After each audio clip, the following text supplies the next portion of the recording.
the fundamental message of this talk is that the way we're going to use this fantastic technology called AI going forward is going to change because people around the world got worried, and we can trace this back all the way to ChatGPT.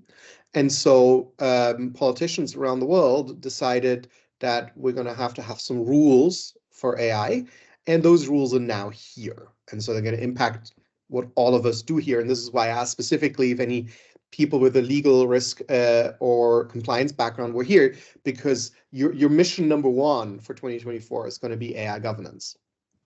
So very briefly about where we're coming from, and I'll loop back to that at the end.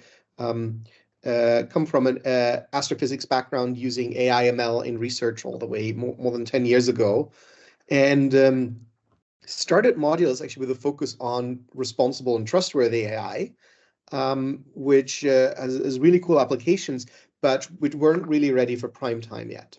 And then more than 2 years ago, almost 2.5 years ago, we saw the first draft of what's now known as the EU AI Act. And we saw in that a fundamental shift in how AI machine learning was going to be used. And that's been our roadmap, our North Star ever since. So the first thing I want to show you, if the slides work, there we go, is that AI regulation is here. So it's not something that's coming, it's something that's here. So I put the two pictures there of the announcement from the European Union of the deal for the AI Act made in December last year. And from November last year, the signing of the executive action by President Biden in the United States. And both of these are going to change how AI is used. And in fact, the executive action is already creating quite an impact. Now, of course, countries and organizations around the world are now also racing to publish their own AI laws. And it sounds like the setup to a joke, but even the Pope called for binding AI regulation. But what I want to stress is this is here. This is not something to get ready for over the next few years. So these rules are already enforced. In the United States, Biden executive action, as I mentioned, already directed the regulatory agencies to start enforcing existing laws and existing regulations that cover the use of AI in the United States.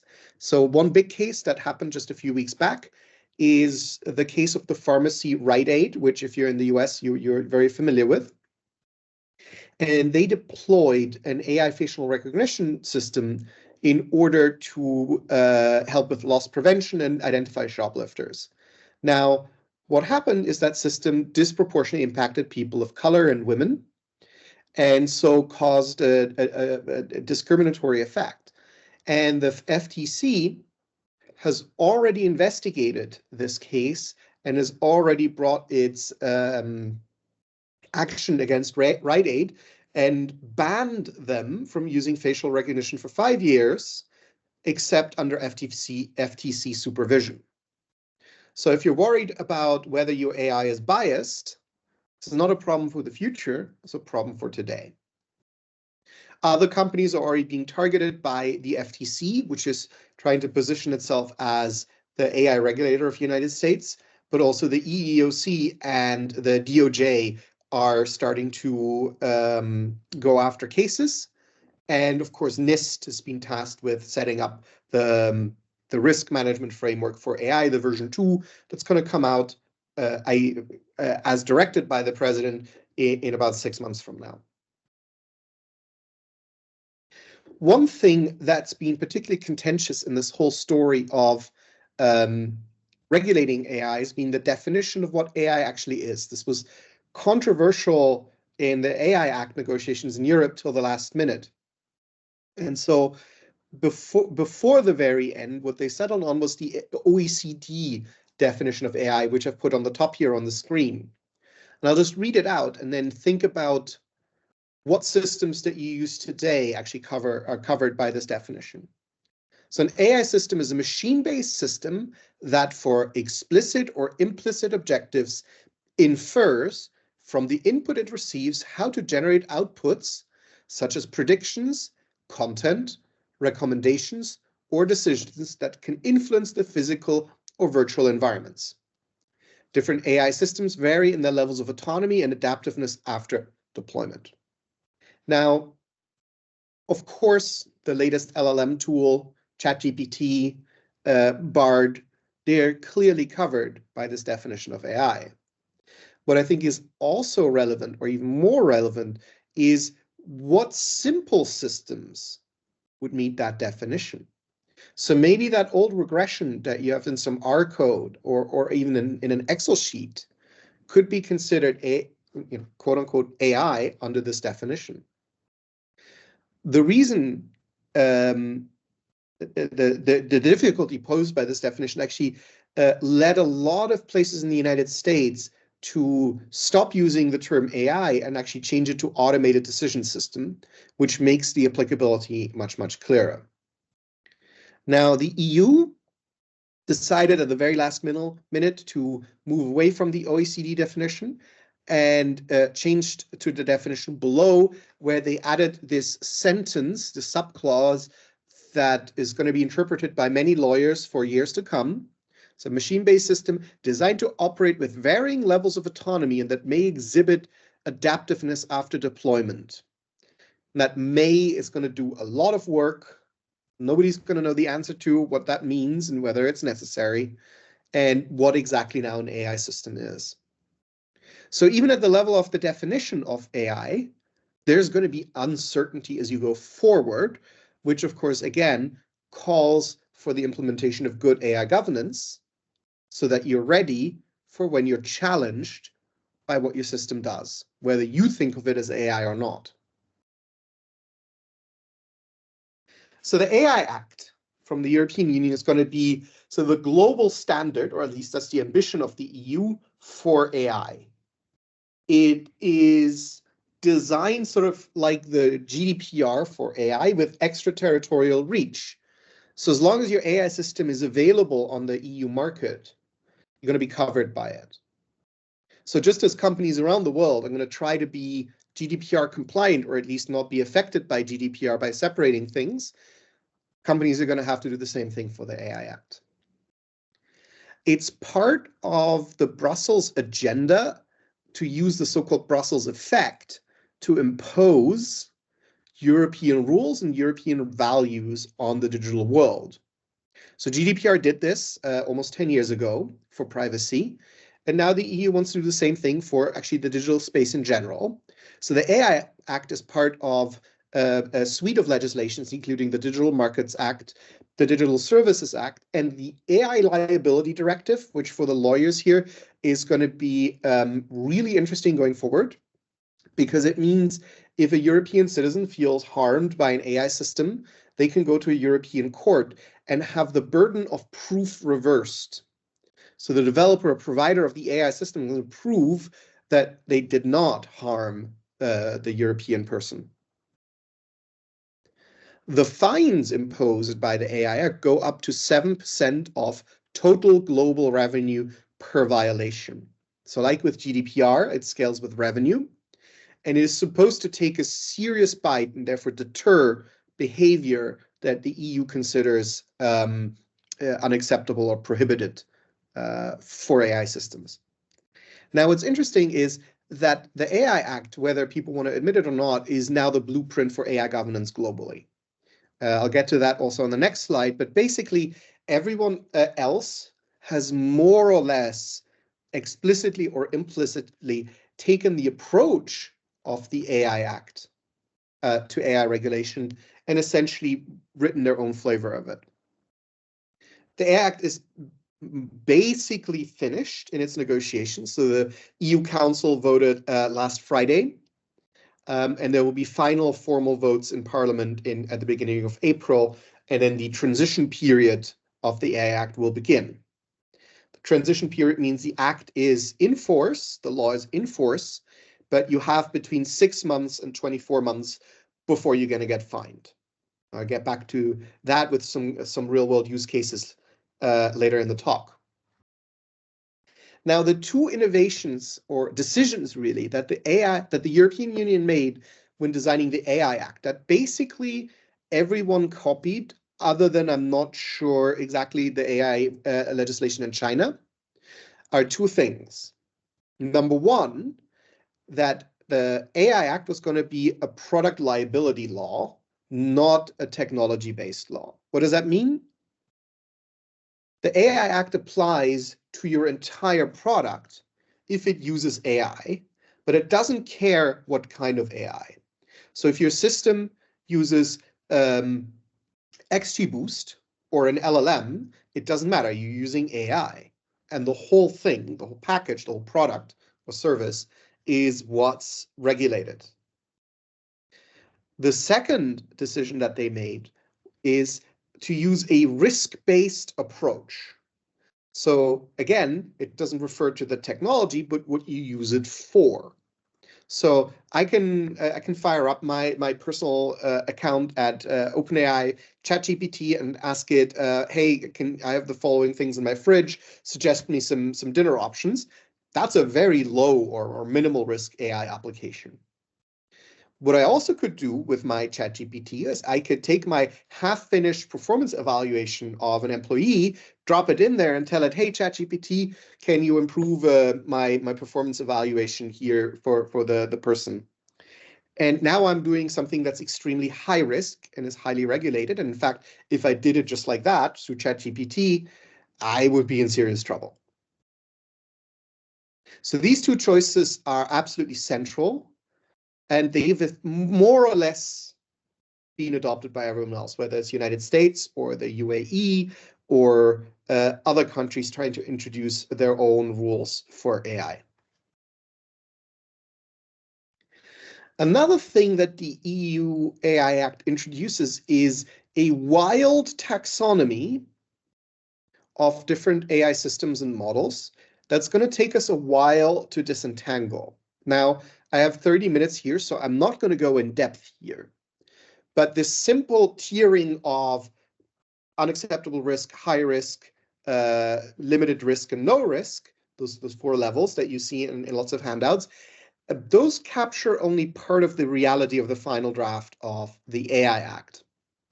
So first of all, the Act distinguishes between AI systems, so these are the whole product or service, and AI models, because while the Act was being negotiated, LLMs came along, and the EU decided that they wished to regulate what's now called general purpose AI systems. There's also the question of, for example, what happens to AI systems for military or defense uses, for research use, for free and open source software, and for models used by law enforcement or judicial bodies. So all these things are in the Act. They're not nearly as cleanly delineated as those handouts would make you think. And so as you think about what it is you're using or you're building, think about exactly how it fits into this scheme, because I think this scheme is going to be with us for a very long time, whether you think it makes sense or not. So just to not belabor it too far, but the idea is the following here, just as an example. An AI system might be high risk and may also have transparency obligations. The two things are not the same, and one does not imply the other.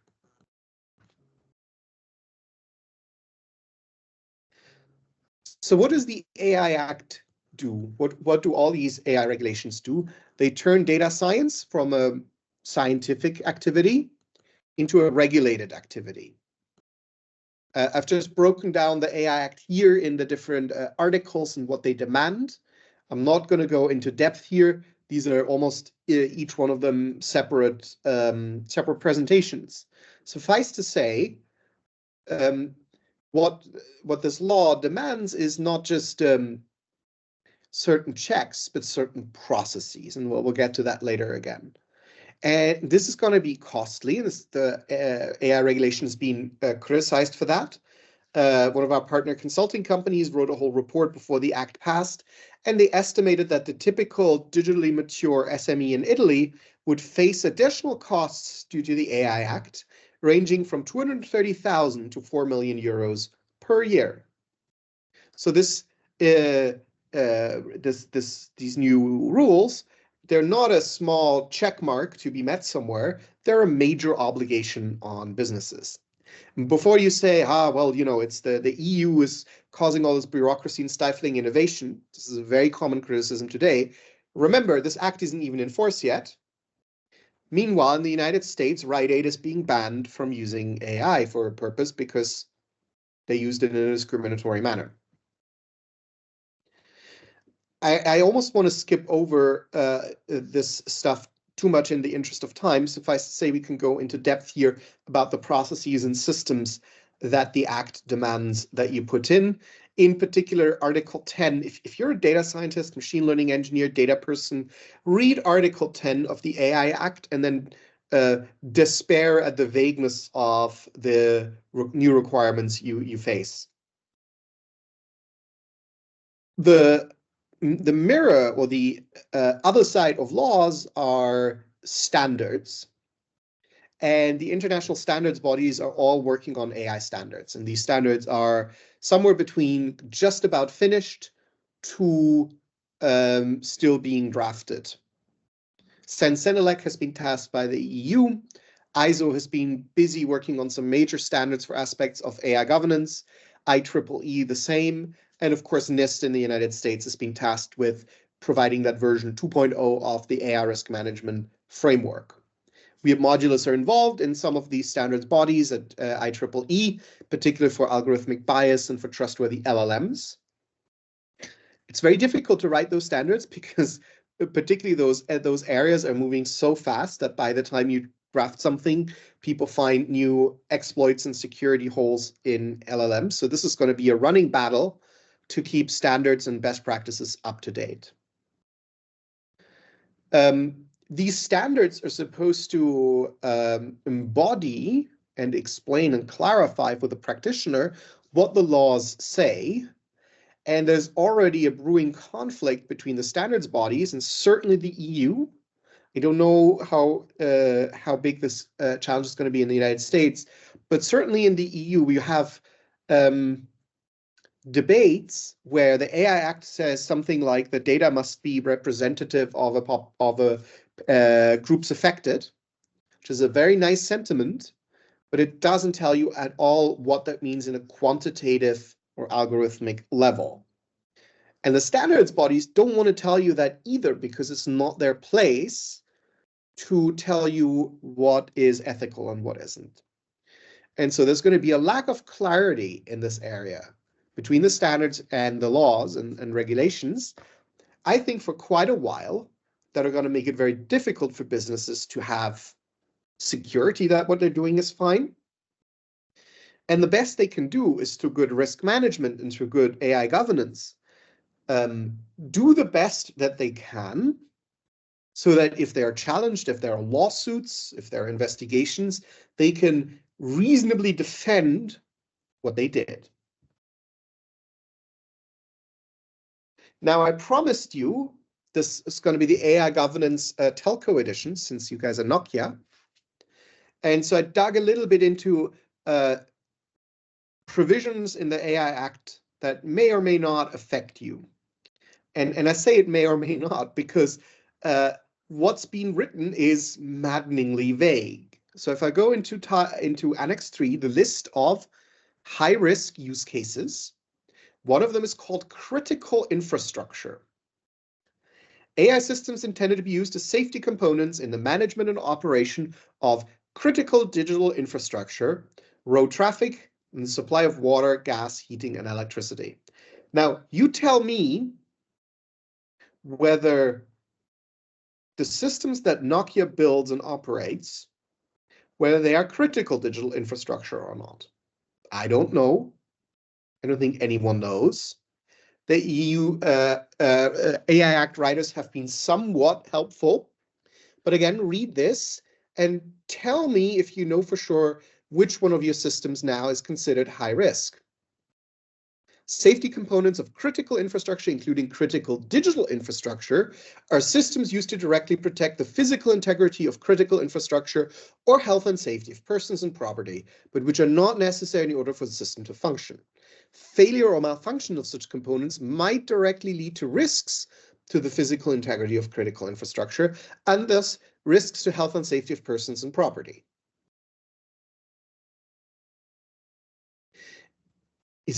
Is a mobile network covered by this?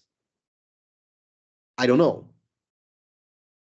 If I were in charge of a company, I would be worried that I might be covered and comply to the best of my ability with all these requirements and see later whether I'm truly covered or not, just in case, because if it turns out I face fines of up to 7% of my turnover. It's a risk I don't want to take. One application that very much falls into the definition of Telco edition is the following. AI systems intended to evaluate and classify emergency calls by natural persons or be used to dispatch or to establish priority in the dispatching of emergency first response services, including by police, firefighters, and medical aid, as well as emergency healthcare patient triage system. So again, putting on my slightly paranoid hat, is a mobile network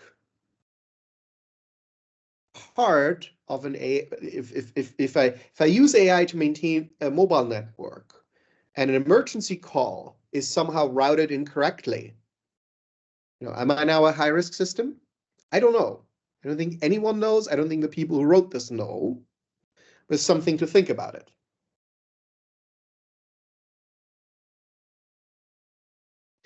Another thing, and goes a little bit away from the Telco edition part, but I thought was absolutely fascinating in the severity, the vagueness, and the immediacy of the ban. So one thing that the AI Act now, in its final edition, prohibits are so-called real-time emotion recognition systems. So again, I read it out here. The placing on the market, putting into service for this specific purpose, or use of AI systems to infer emotions of a natural person in the areas of workplace and education institutions, except in the case where the use of the AI systems can be put in place or into market for medical safety reasons. So think back to Rite Aid. They were using the system to check, are their workers doing their job, or are they lazy, or are the customers, maybe not stealing, but are they responding well or negatively to an ad or a display? Maybe this is now covered as a prohibited practice. So it refers to emotions or intentions such as happiness, sadness, anger, surprise, disgust, embarrassment, excitement, shame, contempt, satisfaction, and amusement. So if you think about it just for a minute, how many systems are out there that use video to try to infer such emotions and make decisions? If you think about it for a while, there's quite a few. There's also quite a few, by the way, in another prohibited category when it comes to HR, to hiring, all these hiring videos where you sit in front of a camera and they basically try to tell if you're lying or not, or if you're really excited about the job. 6 months from the passage of the Act, which is basically 7 months from now, these systems are not just high risk in the EU, they're prohibited, which means if you're found to be using them, you're going to be fined 7% of your annual turnover. So there's an awful lot of companies right now that need to think very carefully over whether the systems they either develop or purchase or operate, and whether they are now prohibited. And even if they're not, think about the case of Rite Aid, where, well, maybe the system, it doesn't use happiness and sadness and anger. It uses other things to do loss prevention, and then the FTC discovers that your system is discriminatory and publicly shames you for having racist AI. So again, it emphasizes the need for understanding what's coming here, documenting what you're doing, governing what you're doing, managing the risks of what you're doing. And that, of course, is AI governance, which is implementing the risk management, the life cycle management, the compliance, and the technology so that your organization can manage the risks of AI and the compliance of AI in such a way that you can navigate this new world of regulated AI.